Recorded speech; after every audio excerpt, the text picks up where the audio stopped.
Welcome to A2K Cooks. இன்றைக்கி நம்ம கிச்சனில் பாப்புலரான ஸ்நாக் ரெசிபி அச்சு முறுக்கு தான் பார்க்க போகிறோம். இது ரோஸ் குக்கீஸ்னு சொல்லுவாங்க.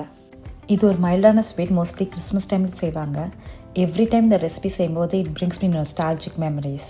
எல்லாரோட பிக்கஸ்ட் கம்ப்ளைண்ட் மாவு அச்சிலே ஒட்டிடுது, எண்ணெயில் விழ மாட்டேங்குதுன்னு. அதுக்கு ஒரு சூப்பரான சொல்யூஷன் இந்த வீடியோவில் சொல்லியிருக்கேன். இந்த ரெசிபி செய்யறதுக்கு தேவையான பொருட்கள்: rice flower, coconut milk, sugar, cardamom powder, egg. அந்த பவுடர் சுகரை இந்த முட்டையோடு சேர்த்து நல்லா ஸ்மூத் பேஸ்ட் ஆகிற வரைக்கும் நல்லா மிக்ஸ் பண்ணிக்கலாம்.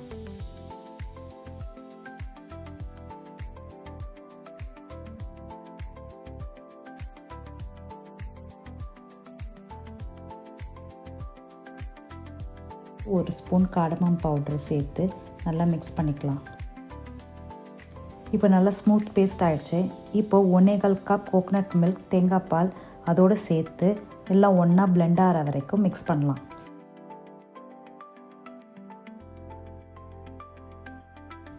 இப்போது 2 கப் அரிசி மாவு கொஞ்சம் கொஞ்சமாக போட்டு மிக்ஸ் பண்ணுறோம். எந்த லம்ஸும் இல்லாமல் கொஞ்சம் கொஞ்சமாக இதில் ஆட் பண்ணிவிட்டு நல்லா ஸ்மூத் பேட்டராக மிக்ஸ் பண்ணுறோம்.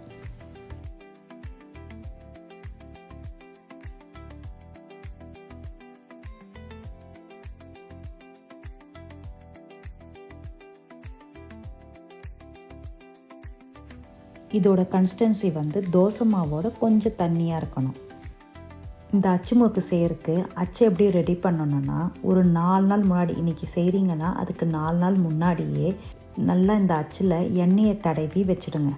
இந்த அச்சு முறுக்கு செய்ய போகிற அன்றைக்கி இந்த அச்சை வார்ம் வாட்டரில் வாஷ் பண்ணிவிட்டு ஒரு பேப்பர் டவலோ இல்லைன்னா துணியோ போட்டு நல்லா தொடச்சிட்டு நல்லா ட்ரை பண்ணிவிடுங்க.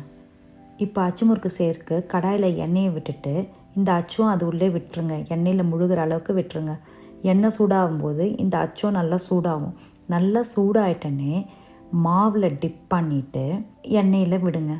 எண்ணெயில் விட்டுட்டு ஒரு 30 செகண்ட்ஸ் வெயிட் பண்ணிவிட்டு அப்புறமா ஆட்டி விடுங்க. ஆட்டி விட்டிங்கன்னா மாவு அச்சுலேருந்து வெளில வந்துடும்.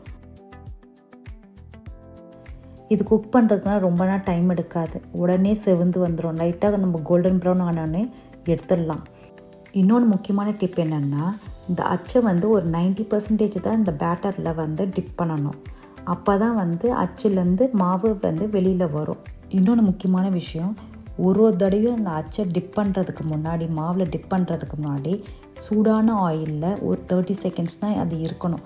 இருந்துட்டு அந்த சூடோடு தான் இந்த மாவில் 90% டிப் பண்ணிவிட்டு அதுக்கப்புறமா எண்ணெயில் விடணும். இந்த அச்சு முறுக்கு எப்படி செய்யறதுன்னு கிளியராக எக்ஸ்பிளைன் பண்ணியிருக்கேன்னு நினைக்கிறேன். ஸோ இதை ட்ரை பண்ணி பார்த்துட்டு எப்படி வந்ததுன்னு ப்ளீஸ் காமெண்ட் பண்ணுங்கள். இந்த வீடியோ பிடிச்சிருந்தால் லைக் பண்ணுங்கள், சப்ஸ்கிரைப் பண்ணுங்கள், ஷேர் பண்ணுங்கள் அண்ட் மறக்காமல் உங்கள் ஃப்ரெண்ட்ஸ் அண்ட் ஃபேமிலிக்கு ஷேர் பண்ணுங்கள்.